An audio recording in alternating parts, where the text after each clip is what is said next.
ای خدا از اکای کنان راضی باشد. با خدا اگر او نمی بود من و برادرم میدونی چی؟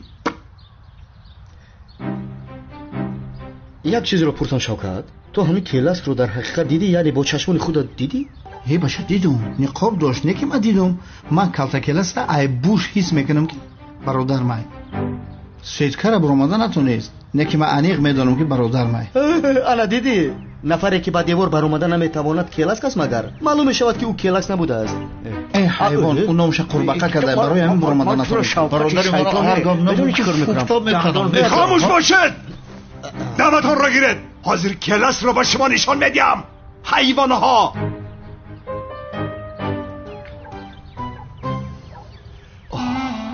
آه سیرم دیوانه، آه مرا با چی احوال گرفتار کردی؟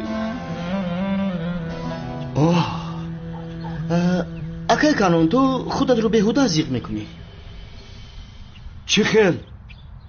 آخر تو پسندش نیستی؟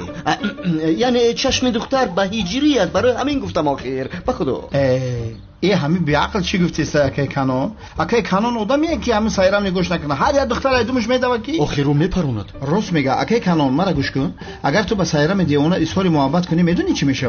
با همون تپونچه دستش هر سه ما رو میپرونه. انا هر سه ما جنازه کرده قبرستان سرسو میبره. کنعانی جان برکی رفتی. اکای کانون